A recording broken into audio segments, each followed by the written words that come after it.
Uh, Wow. It's like clockwork for Lynn there. and howdy, everybody. Hi, Lynn. Are you muted still? Of course. And howdy, Matt. Hey. And howdy, everybody else. So, oh, good, I'm muted over there. It says I'm muted. All I right. hear you. So we're going to continue on in Judges today. Remember that cliffhanger we had? Well, we're going to start again in Judges 20 and then go through 21, 22, 23, and 24. We may have a few more readers show up. And that, howdy Landon, howdy Willis, howdy GR, howdy Rin. All right. Let's go ahead and pray in. I can't hear them. Good morning, Abba. Thank you very much for this beautiful day and this opportunity to study your word and fellowship with one another. We thank you for that. We would ask for you to send your comforter to John and his family, and you can heal also if it's within your will to do so. And we would ask that you put that touch upon him. Please, everybody that's studying with us today, reading with us today, give them your spirit for insight and knowledge, and the spirit to share what it is that they're getting from you, so that we can all learn from the one teacher, the one master that we have, that is you. And we thank you for that. In Jesus Yeshua's name, amen. All right, let's get to it.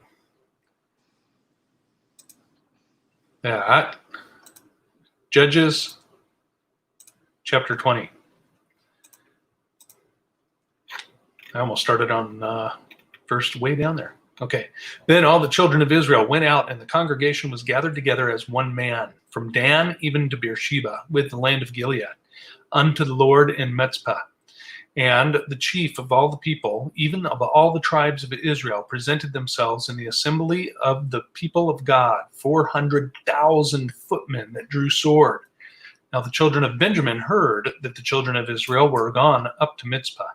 Then said the children of Israel, tell us, how was this wickedness? And the Levite, the husband of the woman that was slain, answered and said, I came into Gibeah that belongeth to Benjamin, I and my concubine to lodge. And the men of Gibeah rose against me, and beset the house round about upon me by night, and thought to have slain me, and my concubine have they forced, that she is dead. And I took my concubine, and cut her in pieces, and sent her throughout all the country of the inheritance of Israel, for they have committed lewdness and folly in Israel. Behold, ye are all children of Israel. Give here your advice and counsel. And all the people arose as one man, saying, we will not any of us go to his tent, neither will we any of us turn into his house. But now this shall be the thing which we will do to Gibeah. We will go up by lot against it, and we will take 10 men of 100 throughout all the tribes of Israel, and 100 of 1,000, and 1,000 out of 10,000 to fetch victual for the people, that they may do when they come to Gibeah of Benjamin, according to all the folly that they have wrought in Israel. So all the men of Israel were gathered against the city, knit together as one man. Verse 12, and the tribes of Israel sent men through all the tribe of Benjamin, saying, what wickedness is this that is done among you? Now therefore deliver us the men, the children of Belial, which are in Gibeah, that we may put them to death, and put away evil from Israel. But the children of Benjamin would not hearken to the voice of their brethren of the children of Israel. But the children of Benjamin gathered themselves together out of the cities of Gibeah to go out to battle against the children of Israel. And the children of Benjamin were numbered at that time out of the cities 26,000 men that drew sword, beside the inhabitants of Gibeah, which were numbered 700 chosen men. Among all this people, there were 700 chosen men left-handed. Everyone could sling stones at a hairbreadth and not miss. And the men of Israel, beside Benjamin, were numbered 400,000 men that drew sword. All these were men of war. And the children of Israel arose and went up to the house of God and asked counsel of God and said, "Which of us shall go up first to battle against the children of Benjamin?" And the Lord said, "Judah shall go up first." And the children of Israel rose up in the morning and encamped against Gibeah. And the men of Israel went out to battle against Benjamin. And the men of Israel put themselves in array to fight against them at Gibeah. And the children of Benjamin came forth out of Gibeah and destroyed down to the ground of the Israelites that day 22,000 men. 22. And the men and the people, the men of Israel encouraged themselves and set their battle again in array in the place where they put themselves in array the first day. And the children of Israel went up and wept before the Lord until evening, and asked counsel of the Lord, saying, "Shall I go up again to battle against the children of Benjamin, my brother?" And the Lord said, "Go up against him." And the children of Israel came near against the children of Benjamin the second day. And Benjamin went forth against them out of Gibeah the second day, and destroyed down to the ground of the children of Israel again 18,000 men. All these drew the sword. Then all the children of Israel and all the people went up and came unto the house of God and wept, and sat there before the Lord, and fasted that day until even, and offered burnt offerings and peace offerings before the Lord. And the children of Israel inquired of the Lord, for the ark of the covenant of God was there in those days. And Phinehas, the son of Eleazar, the son of Aaron, stood before it in those days, saying, "Shall I yet again go out to battle against the children of Benjamin, my brother, or shall I cease?" And the Lord said, "Go up, for tomorrow I will deliver them into thine hand." And Israel sent liers in wait round about Gibeah. And the children of Israel went up against the children of Benjamin on the third day, and put themselves in array against Gibeah, as at other times. And the children of Benjamin went out against the people, and were drawn away from the city. And they began to smite of the people and kill, as at other times, in the highways, of which one goeth up to the house of God, and the other to Gibeah in the field, about 30 men of Israel. And the children of Benjamin said, "They are smitten down before us, as at the first." But the children of Israel said, "Let us flee and draw them from the city into the highways." And all the men of Israel rose up out of their place and put themselves in array at Baal-tamar. And the liers in wait of Israel came forth out of their places, even out of the meadows of Gibeah. Verse 34. And there came against Gibeah 10,000 chosen men out of all Israel, and the battle was sore, but they knew not that evil was near them. And the Lord smote Benjamin before Israel. And the children of Israel destroyed of the Benjamites that day 25,100 men. All these drew the sword. So the children of Benjamin saw that they were smitten. For the men of Israel gave place to the Benjamites, because they trusted unto the liers in wait, which they had set beside Gibeah. And the liers in wait hasted and rushed upon Gibeah, and the liers in wait drew themselves along and smote all the city with the edge of the sword. Now there was an appointed sign between the men of Israel and the liers in wait, that they should make a great flame with smoke rise up out of the city.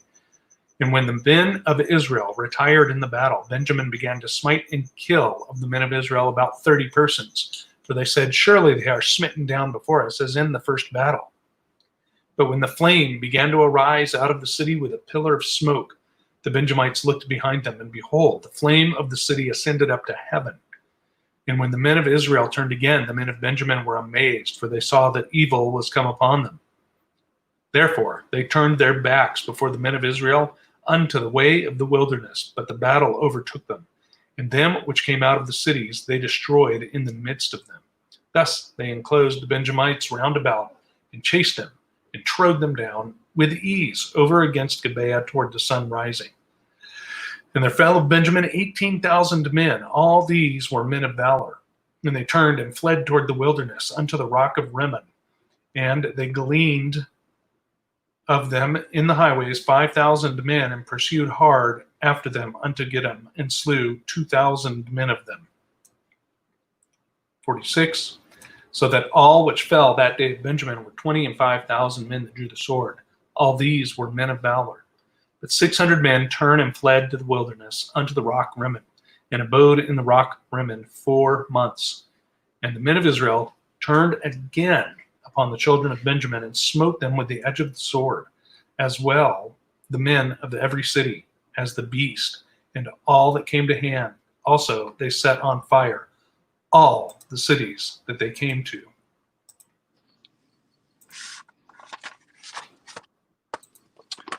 Right. 21. Now the men of Israel had sworn in Mitzvah, saying, none of us shall give his daughter to Benjamin in marriage. So the people came to Bethel and sat there before God until evening, and lifted up their voices and wept bitterly. They said, why, O Lord God of Israel, has this come about in Israel, so that one tribe should be missing today in Israel? It came about the next day that the people arose early and built an altar there, and offered burnt offerings and peace offering. Then the sons of Israel said, who is there among us, all the tribes of Israel, who did not come up in the assembly to the Lord? For they had taken a great oath concerning him who did not come up to the Lord of Mitzvah, saying, he shall surely be put to death. And the sons of Israel were sorry for their brother Benjamin, and said, one tribe is cut from Israel today. What shall we do for wives for those who are left, since we have sworn by the Lord not to give them any of our daughters in marriage? And they said, what one is there of the tribes of Israel who did not come up with the Lord to Mitzvah? And behold, no one had come up to the camp from Jabesh Gilead to the assembly. For when the people were numbered, behold, not one of the inhabitants of Jabesh Gilead was there. And the congregation sent 12,000 of the valiant warriors there, and commanded them, saying, go and strike the inhabitants of Jabesh Gilead with the edge of the sword, with the women and the little ones. This is the thing that you shall do. You shall utterly destroy every man and every woman who has lain with a man. And they found among the inhabitants of Jabesh Gilead 400 young virgins who had not known a man by lying with him, and they brought them to the camp of Shiloh, which is in the land of Canaan. Then the whole congregation sent word and spoke to the sons of Benjamin who were there at the rock of Rimmon, and proclaimed peace to them. Benjamin returned at that time, and they gave them the women whom they had kept alive from the women of Jabesh Gilead, yet they were not enough for them. And the people were sorry for Benjamin, because the Lord had made a breach in the tribes of Israel. Then the elders of the congregation said, what shall we do for wives for those who are left, since the women are destroyed out of Benjamin? They said, there must be an inheritance for the survivors of Benjamin, so that a tribe will not be blotted out from Israel. But we cannot give them wives of our daughters, for the sons of Israel had sworn, saying, cursed is he who gives a wife to Benjamin. So they said, behold, there is a feast of the Lord from year to year in Shiloh, which is on the north side of Bethel, and on the east of the highway that goes from Bethel to Shechem, and on the south side of Lebanon. And they commanded the sons of Benjamin, saying, go and lie in wait in the vineyards, and watch, and behold, if the daughters of Shiloh come out and take part in the dances, then you shall come out of the vineyards, and each of you shall catch his wife from the daughters of Shiloh, and go to the land of Benjamin. It shall come about, when their fathers and their brothers come to complain to us, that we shall say to them, give them to us voluntarily, because we did not take for each man of Benjamin a wife in battle, nor did you give them to them, else you would now be guilty. The sons of Benjamin did so, and took wives according to their number from those who danced, whom they carried away. And they went and returned to their inheritance, and rebuilt their cities, and lived in them. And the sons of Israel departed from there at that time, every man to his tribe and family, and each of them went out from there to his inheritance. In those days there was no king in Israel. Everyone did what was right in his own eyes. Judges 22. Or not.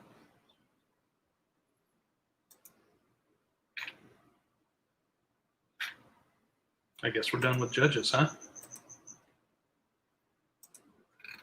Yes, we are. All right, let's go to the book of Ruth. Let's fix this up. Or actually, you know what? Since we only got just you and me, let's wrap it up right there. Okay. Everything is falling apart. All right, everybody. That's what happens when I don't read ahead. So let's go back to Judges 20. Oops. Maybe we'll read a little bit later too. There we go.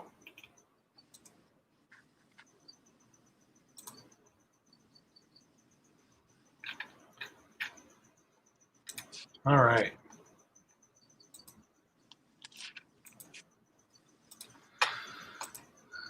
Okay, for this whole chapter of Judges 20, right? All the children went out, and the congregation was gathered together as one man. So this is my question for the whole chapter. Why this event? Why? They've been doing all the idolatry. They've been doing the taking foreign wives and giving their daughters to foreign men. They've just been general skullduggery in Israel. But then this one event, they all unite together to go to war with the tribe of Benjamin. This is because of the concubine. Right? Cut up.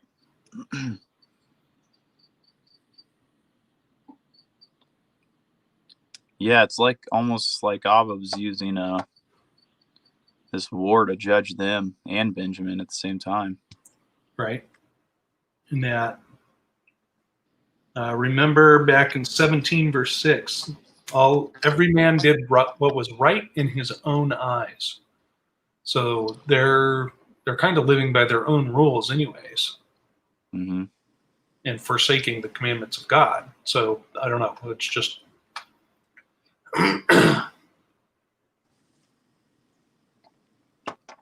can this be seen as a type of repentance, a national repentance?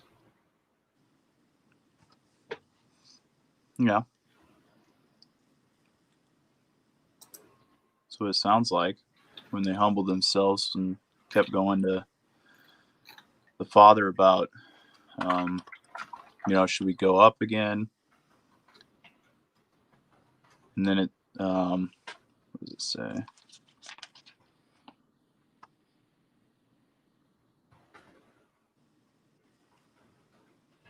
We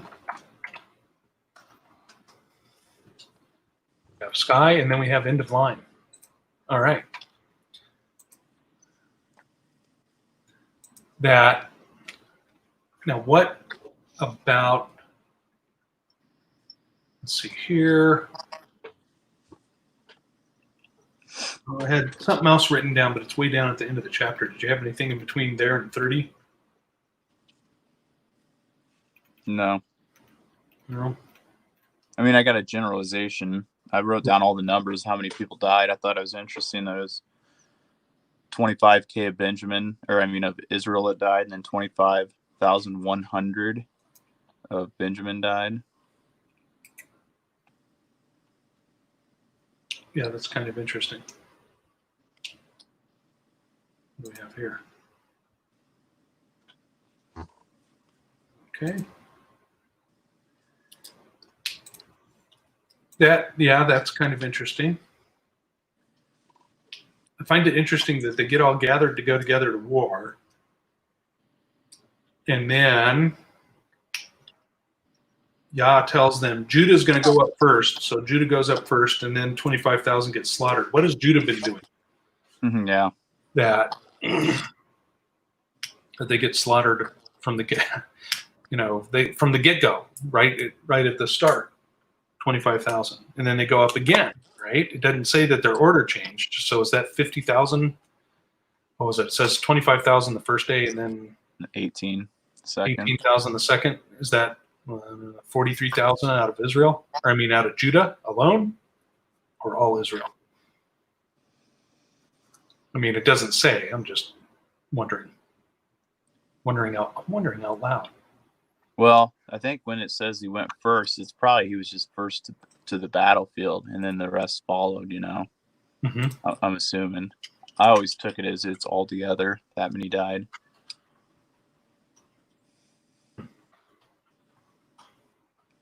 Like altogether. Of Israel.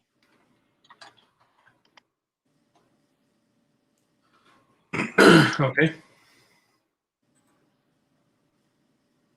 That. Heather and Gary, howdy. Sometimes violence is the answer. You heard it here first. Okay. How is Heather doing?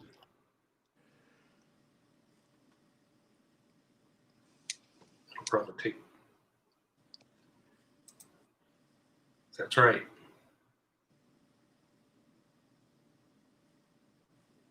Unless you're preaching the gospel. If you're preaching the gospel, turn the other cheek.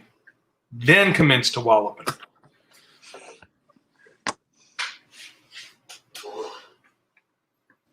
Then you put on your face mask.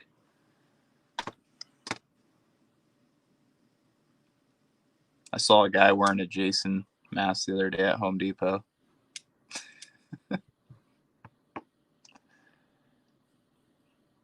All right.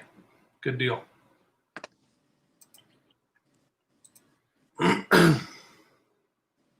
That's correct. Look at that. You look like someone that wants to come to Arizona. All right. Anyways. That's a very good point there, Sky. There are those that try to take the kingdom of heaven by violence. How is that possible?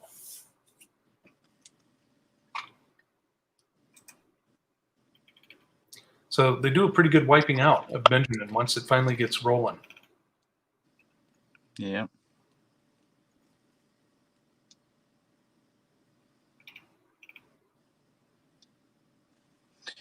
Yet there's still provisions for their survival. Mm-hmm.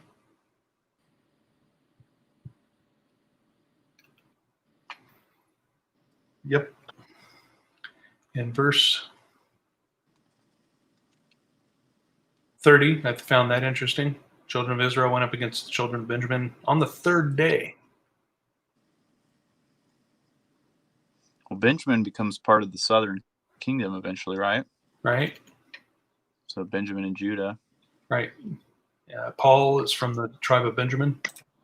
The Apostle Paul. Mm-hmm.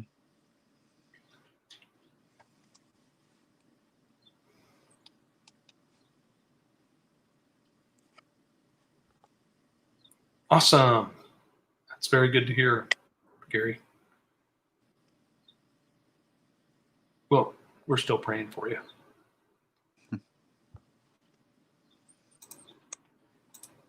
Now, let's see here. Let's go to 21. That's what I was going to say.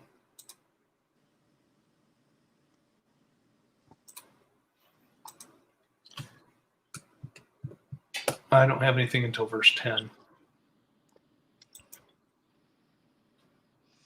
Yeah, I didn't take much notes on that one. Right? Since I was reading it. And the congregation sent thither 12,000 men of the valiantest and commanded them, saying, Go and smite the inhabitants of Jabesh Gilead with the edge of the sword, with the women and children. So these people, they didn't gather to the battle. So they didn't take the oath. But then they go right into, well, hey, since they weren't here to take this oath, let's kill all the adults and small children unless they're a maiden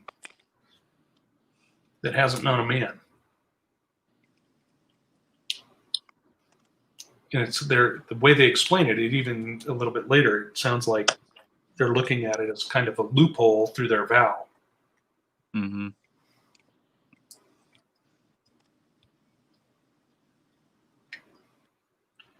Not be given wives from the other tribes, because that was the vow. They vowed not to give their daughters to the tribe of Benjamin for wife.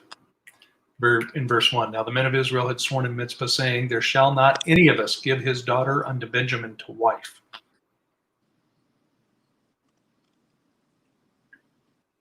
And then after that, they get all, I don't know what you would call it, but they're all upset because now that there's going to be a tribe disappearing from Israel. Mm-hmm. So, kind of wish Zach Bauer was here to say, does that fit your definition of human sacrifice, where they go in and slaughter the town, except for the maidens? It's all about the Benjamins, Alvina. That's right. They were going to.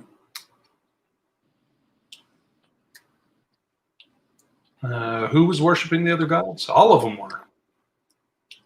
Right? Because remember, Dan came by and snatched that Levite who wasn't a priest to be their priest and take the idols and, what was it, the molten image or molten god? I forget how it was worded from our last study.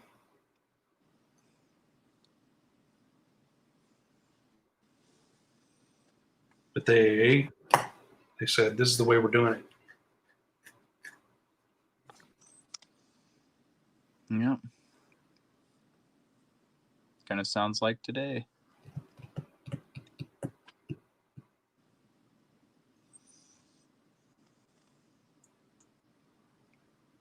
I could see why they wouldn't want to give their daughters to Benjamin.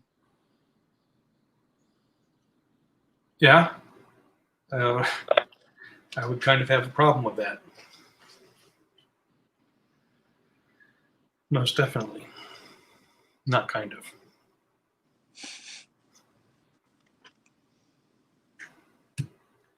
So then, what's with the 400? 400 maidens. Oh, yeah. Taken against their will. 400 years in captivity.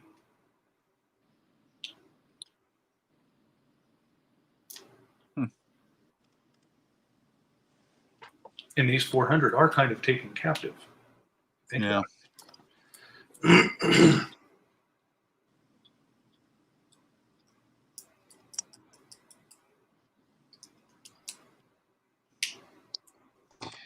Yeah, you wonder what that'd be like for the relationship between whoever's marrying them. Well, I don't know. Did they wipe out? I don't think it specifies, but did they totally wipe out the sons of Belial that did the raping to death? Good question. I would hope so. I don't know.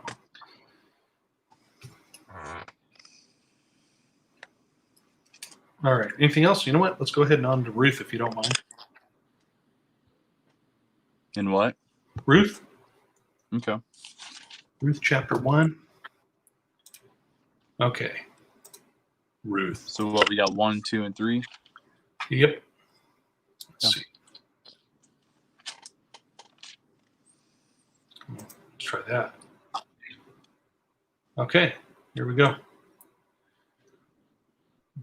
The Book of Ruth, chapter 1.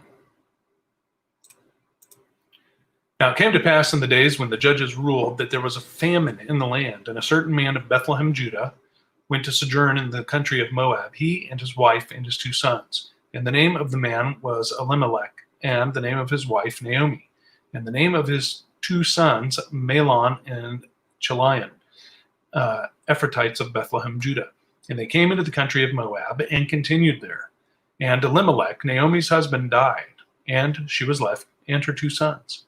And they took them wives of the women of Moab, The name of the one was Orpah, and the name of the other Ruth, and they dwelled there about 10 years. And Mahlon and Chilion died also, both of them. And the woman was left of her 2 sons and her husband. Then she arose with her daughters-in-law that she might return from the country of Moab. For she had heard in the country of Moab how the Lord had visited his people in giving them bread. Wherefore she went forth out of the place where she was, and her 2 daughters-in-law with her. And they went on the way to return unto the land of Judah. And Naomi said unto her 2 daughters-in-law, Go, return each to her mother's house. The Lord deal kindly with you, as you have dealt with the deed and with the dead and with me. Verse 9. The Lord grant you that you may find rest, each of you, in the house of her husband. Then she kissed them, and they lifted up their voice and wept. And they said unto her, Surely we will return with thee unto thy people. And Naomi said, Turn again, my daughters.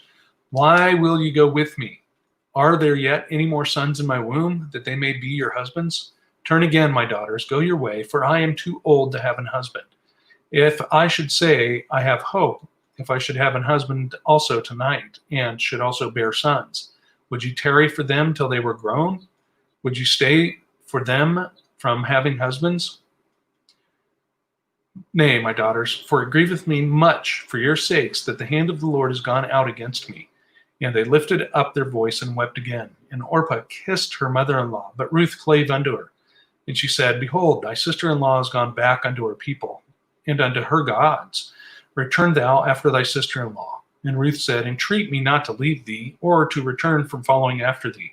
For whither thou goest I will go, and where thou lodgest I will lodge. Thy people shall be my people, and thy God my God. Where thou diest I will die, and there will I be buried. The Lord do so to me, the more also, if aught but death part thee and me. When she saw that she was steadfastly minded to go with her, then she left, speaking unto her. So the 2 went until they came to Bethlehem. And it came to pass, when they were come to Bethlehem, that all the city was moved about them. And they said, Is this Naomi? And she said unto them, Call me not Naomi, call me Mara, for the Almighty hath dealt very bitterly with me. Verse 21. I went out full, and the Lord hath brought me home again empty. Why then call ye me Naomi, seeing the Lord hath testified against me, and the Almighty hath afflicted me? So Naomi returned, and Ruth the Moabitess, her daughter-in-law, with her, which returned out of the country of Moab. And they came to Bethlehem in the beginning of the barley harvest. Chapter 2. Now Naomi had a kinsman of her husband, a man of great wealth of the family of Elimelech, whose name was Boaz. And Ruth the Moabitess said to Naomi, Please let me go to the field and glean among the ears of grain, after one in whose sight I may find favor. And she said to her, Go, my daughter. So she departed and went and gleaned in the field after the reapers. And she happened to come to a portion of the field belonging to Boaz, who was of the family of Elimelech. Now, behold, Boaz came from Bethlehem and said to the reapers, May the Lord be with you. And they said to him, May the Lord bless you. Then Boaz said to his servant, who was in charge of the reapers, Whose young woman is this? The servant in charge of the reapers replied, She is the young Moabite woman who's returned with Naomi from the land of Moab. And she said, Please let me glean and gather after the reapers among the sheaves. Thus she came and has remained from the morning until now. She has been sitting in the house for a little while. Then Boaz said to Ruth, Listen carefully, my daughter. Do not go to glean in another field. Furthermore, do not go from this one, but stay here with my maids. Let your eyes be on the field which they reap, and go after them. Indeed, I have commanded the servants not to touch you. When you are thirsty, go to the water jars and drink from what the servants draw. Then she fell on her face, bowing to the ground, and said to him, Why have I found favor in your sight, that you should take notice of me, since I am a foreigner? Boaz replied to her, All that you have done for your mother-in-law after the death of your husband has been fully reported to me. and how you left your father and your mother in the land of your birth and came to the people that you did not previously know. May the Lord reward your work and your wages be full from the Lord, the God of Israel, under whose wings you have come to seek refuge. Then she said, I have found favor in your sight, my Lord, for you have comforted me, and indeed have spoken kindly to your maidservant, though I am not like one of your maidservants. At mealtime, Boaz said to her, Come here, that you may eat of the bread, and dip your piece of bread in the vinegar. So she sat beside the reapers, and he served her roasted grain, and she ate and was satisfied and had some left. When she rose to glean, Boaz commanded his servants, saying, Let her glean even among the sheaves, and do not insult her. Also you shall purposely pull out for her some grain from the bundles, and leave it that she may glean, and do not rebuke her. So she gleaned in the field until evening, and then she beat out what she had gleaned, and it was about an ephah of barley. She took it up and went into the city, and her mother-in-law saw that she had gleaned. She also took it out and gave Naomi what she had left after she was satisfied. Her mother-in-law then said to her, Where did you glean today, and where did you work? May he who took notice of you be blessed. So she told her mother-in-law with whom she had worked, and said, The name of the man whom I worked today is Boaz. Naomi said to her daughter-in-law, May he be blessed of the Lord, who has not withdrawn his kindness to the living and to the dead. Again Naomi said to her, The man is our relative. He is one of the closest relatives. Then Ruth the Moabitess said, Furthermore, he said to me, You should stay close to my servants until they have finished all my harvest. Naomi said to Ruth, her daughter-in-law, It is good, my daughter, that you go out with his maids, so that others do not fall upon you in another field. So she stayed close to the maids of Boaz in order to glean until the end of the barley harvest and the wheat harvest, and she lived with her mother-in-law. Ruth 3. Then Naomi, her mother-in-law, said unto her, My daughter, shall I not seek rest for thee, that it may be well with thee? And now is not Boaz of our kindred with those maidens thou wast? Behold, he winnoweth barley tonight in the threshing floor. Wash thyself therefore, and anoint thee, and put thy raiment upon thee, and get thee down to the floor. But make not thyself known unto the man, until he shall have done eating and drinking. And it shall be, when he lieth down, that thou shalt mark the place where he shall lie, and thou shalt go in and uncover his feet, and lay thee down, and he will tell thee what thou shalt do. And she said unto her, All that thou sayest unto me, I will do. And she went down unto the floor, and did according to all that her mother-in-law bade her. And when Boaz had eaten and drunk, and his heart was merry, he went to lie down at the end of the heap of corn. And when she came softly and uncovered his feet, and laid her down, it came to pass at midnight that the man was afraid, and turned himself, and behold, a woman lay at his feet. And he said, Who art thou? And she answered, I am Ruth, thine handmaid. Spread therefore thy skirt over thine handmaid, for thou art a near kinsman.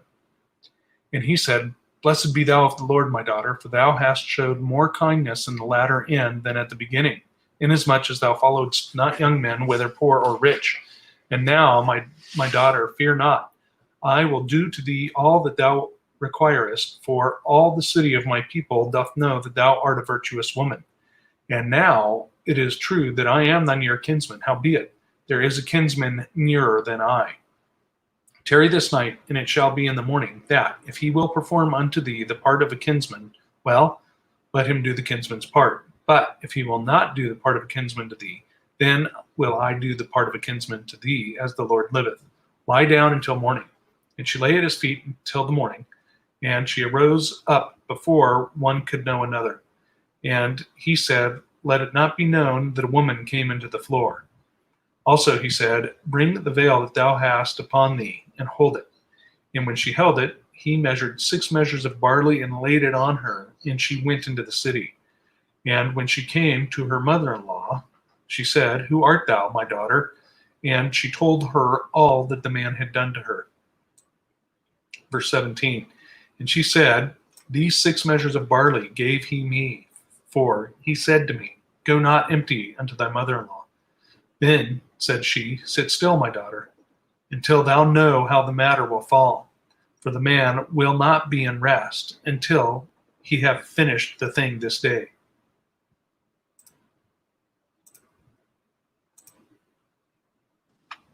All right. Looking, catching up on the comments. Okay. That. So Ruth won. She won. That. Ruth chapter 1. Okay, so this is still in the days of the judges. And Elimelech flees with Naomi to Moab, right? So this is, they haven't been nice to Israel, but apparently they have some food there, right? Mm-hmm. So Elimelech dies, and then the sons die, and Naomi's stuck with the daughter-in-laws, tells them to go away, and Ruth's like, no, I'm not going. But what I wrote down for that, I forget what verse it is. Let's see if I can find it. Verse 16, right? Ruth said, Entreat me not to leave thee, or to return from following after thee, for whither I goest, I will go. Where thou lodgest, I will lodge. Thy people shall be my people, and thy God my God. Here we have another scriptural example of someone who isn't a descendant of, directly of Jacob, or Isaac, or Abraham, Yep. being grafted in. Or at least starting the means to graft in.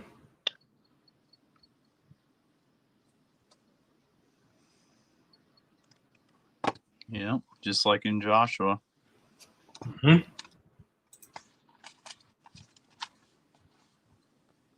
Yep. Okay, you have to come on live now, GR, and tell us the story.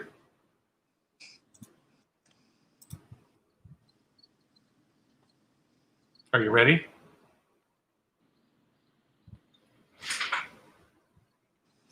Okay. That. You got anything else from 1? Not really. No. You got anything from 2? Because you read 2.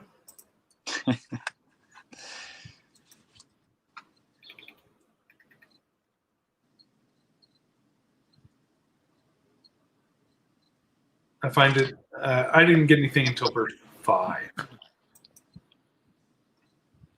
I just find it interesting how all this used to work. You He's know? all, Psst, hey, servant man, come here. Who's the hottie?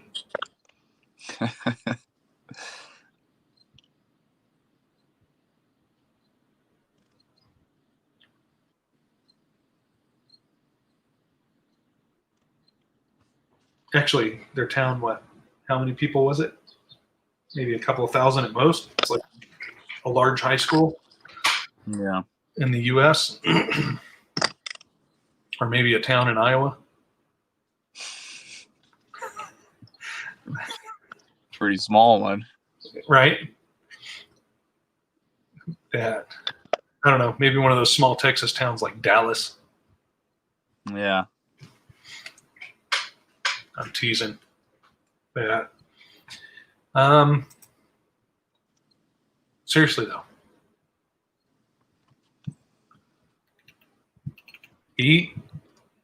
There's like this, is it a mutual attraction, or is Ruth being practical and listening to her mother-in-law?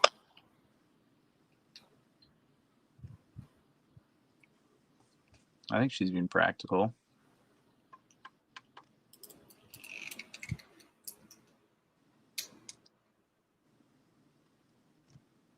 Because the next chapter is kind of interesting.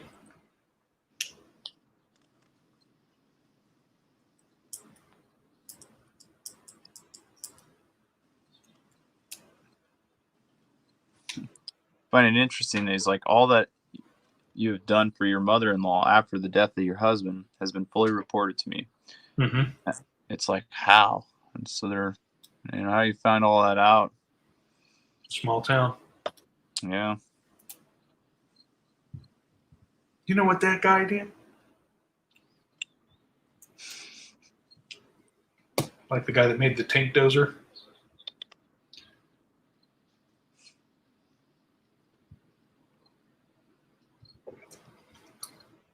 She's very good to her mother-in-law. I'm sorry? She was very good to her mother-in-law. She was. And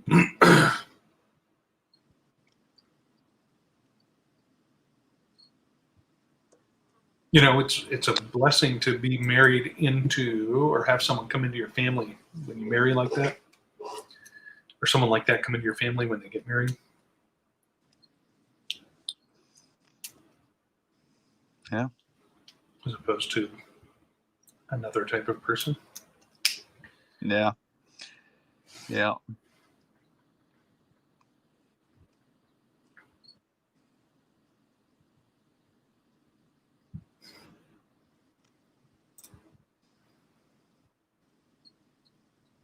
Oh, that's what the R stands for.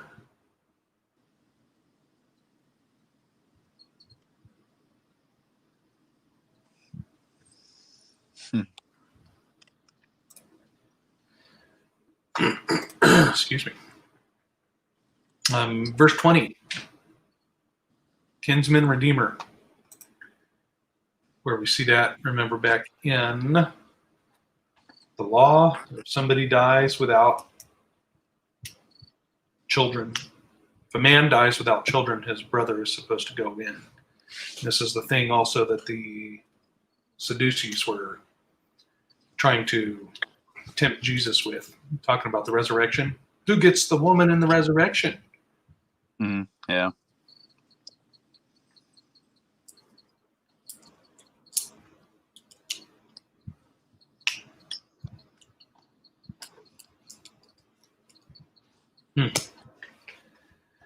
So this, excuse me. Now in 3, I took no notes. So hopefully you have a lot of them. There wasn't much notes in these 3 chapters. Well, it's pretty straightforward. Yeah. Why? I don't know. Maybe someone can give insight to this, but why did she lay down at his feet? She uncovered his feet too.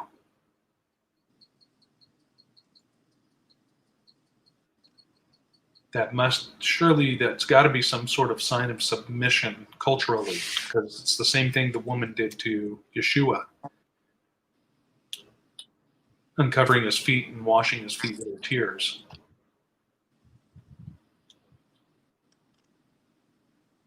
And actually, Yeshua came from Ruth's line, right? Mm-hmm.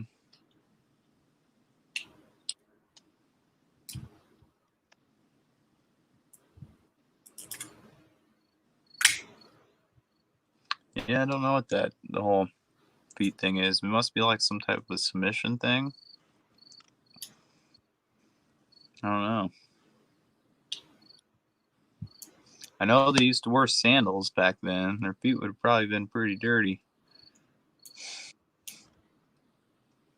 Yeah.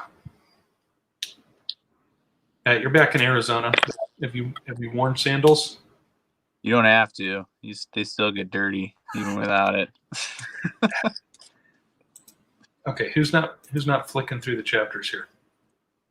Besides me, when I made the banners, that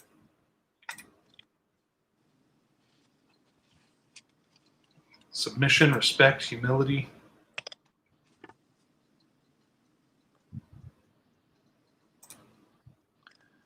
I know some people that have some feet. Let me tell you.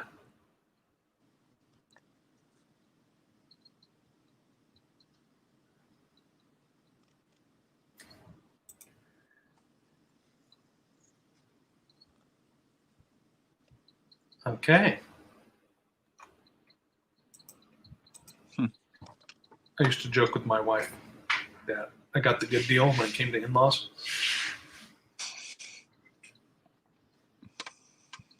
I did. Howdy, Margaret. You're late.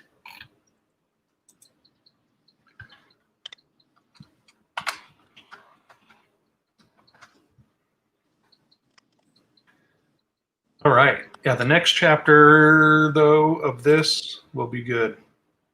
Mm-hmm. It's where the line of, well, I guess, yeah, that's where the line of David begins, isn't it? I probably just ruined it.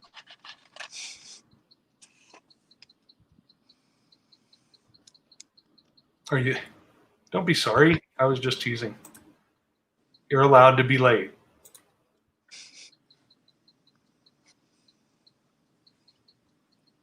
Look at that. Huh. Oh, goodness. What have we got? 2 more chapters of this so I don't mess up next week? One more, I think. Yep, 1 more. And then what? Oh, then we get into Samuel. Yep. Ooh. Good. So what is it? So after Ruth gives birth to Obed, who gives birth to Jesse, or gives birth to someone else who gives birth to Jesse. Something like that. Right?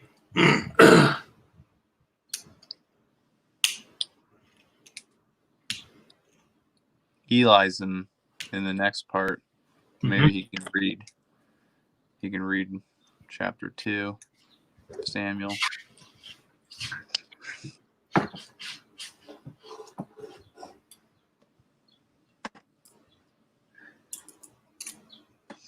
Amazing.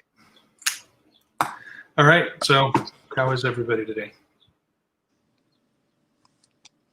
I'm doing good. Yeah? Restful day. Nice restful day? Yep. You're not going digging? Nope. What about after sundown? Nope. No, because I was up late last night doing stuff. If I usually do that on Friday night, I take Saturday night off. Right? What is that? Oh, it's a crown. There we go. Yes, the crown. A crown for King David.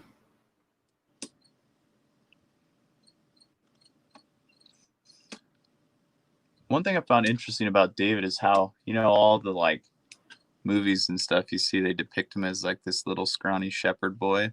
But he was like a serious warrior. He was like his late 20s or early 30s when he defeated Goliath. Yeah. And they make him look like he's 15. Yeah, make him look like he's a preteen type thing. Mm-hmm. Yep. Oh. Blessed and highly favored. That is right. So how's everybody else's day going? Huh? Come on. Come on, chat people. I see you there. Quit pretending. Are we going to read the Apocrypha books or no? Yep. Cool. Yep, when we get there. Yeah, I want to go through them. Now, the question is, do we do it after we finish the traditional Old Testament or after we finish the New Testament?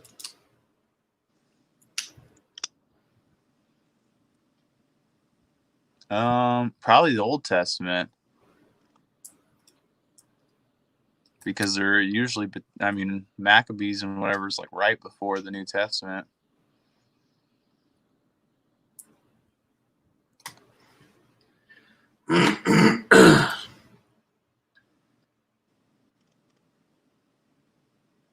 Huh. Next, I suppose you're going to say that when they do miracles of lightning and clouds parting and stuff like that, It's not the way it really happens. Yeah, there's no way Samson was like Hercules, you know? Like Arnold Schwarzenegger. Yeah, because otherwise you would think it was his own strength that he did what he did. He was probably just an average guy. Right? Skinny little dude. Yeah.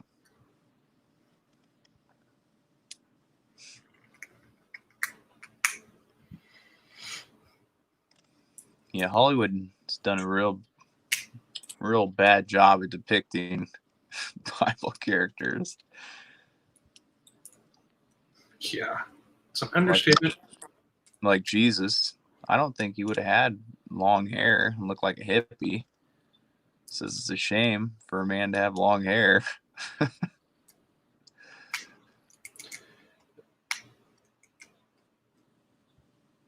Or was he taking a Nazarite vow? No, he couldn't have because he drank wine. Mm-hmm.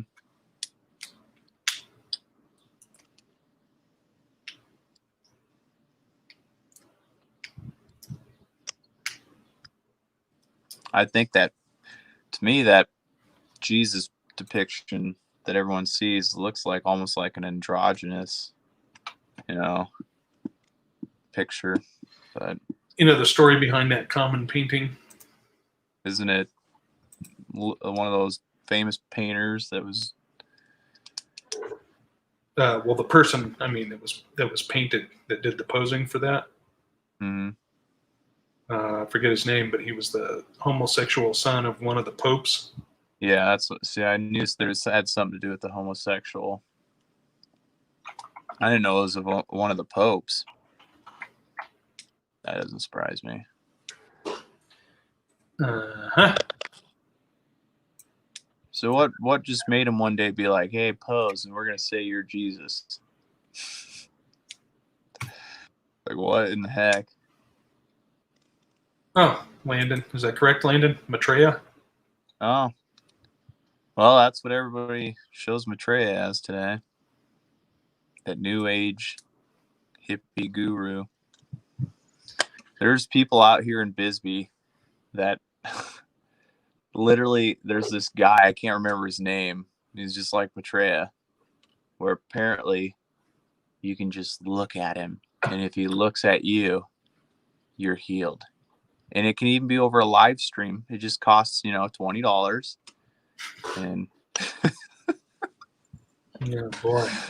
yeah, these people do it. They believe it. I was like, wow, this is taking it to the next level. They are, if you trace the whole thing, that's all scandalous. Remember that it was the Roman Empire, and then Constantine said, hey, let's be Christian. It was still the Roman Empire. They were still a bunch of dastardly, paganistic, hedonistic people.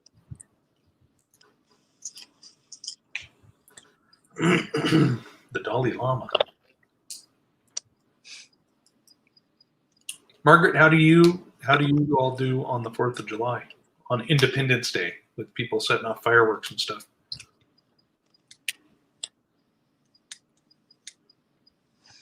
I gotta wait for it to catch up. Catch up. Yeah, there was a female. It's the 4th, isn't it? It is. Independence Day for the United States. I've heard there's been a few female popes, actually.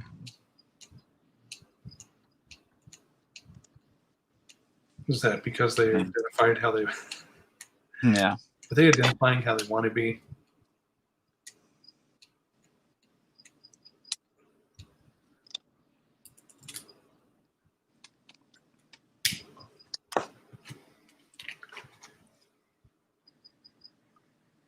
Lots of horses.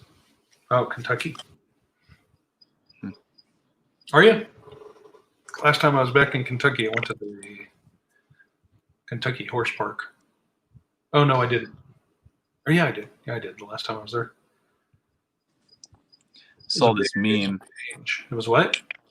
I saw this meme when the coronavirus thing first started months ago. And It was like, boy, I hope we can get let out so that by the 4th of July, so that we can celebrate our freedom. And what's funny is, no, it's shutting right back down right during the 4th. Supposedly, this area in Arizona is like the worst outbreak right now anywhere.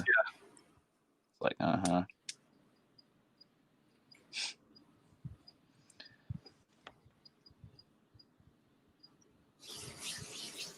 Horses get killed every year from fireworks because it scares Really? them. Scares them and they panic.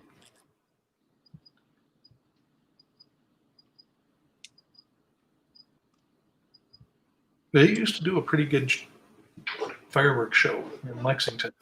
Of course, that was the ones I saw were right around the bicentennial, so everybody was doing big shows then.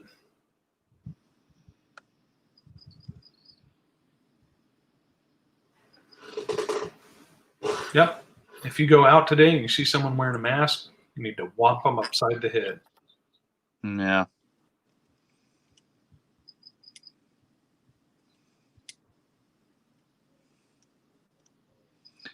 It amazes me that the CDC and all these tests coming out are showing that the masks do absolutely nothing to stop the spread, even if this thing is serious or whatever, but they do nothing. Yet everyone's requiring you to wear them, putting all these laws into effect. It's just silly. Yep. You almost can't go to a grocery store now without having, mandatory masks. What are they doing in Mexico? It's probably worse. I've noticed it seems like the areas where there's more Mexicans, they're actually following it more. I think I shared that with you, that lady that's riding a motorcycle around the world. She got sent back to the Netherlands from Chile. So the Netherlands government, the Dutch government sent a big old honking airliner to pick up all the Dutch citizens and take them back to the Netherlands when all this started. And then now in the Netherlands, they don't have to wear masks unless they're on a public transit.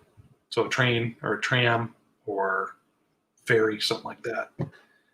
It's like, well, why is what they're doing there okay, but not here?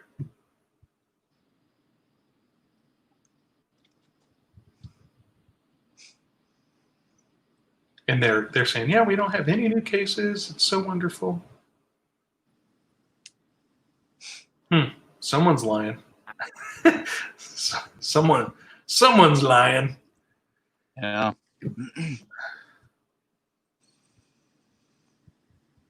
It's just silly.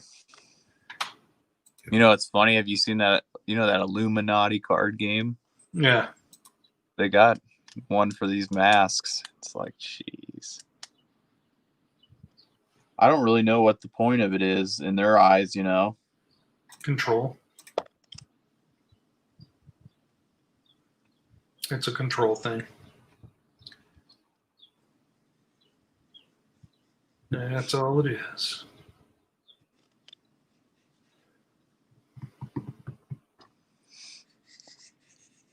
Huh. Okay.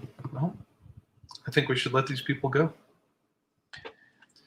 Enjoy your freedom of rep. Yeah. What'd you say? Yeah. Styrofoam veggies?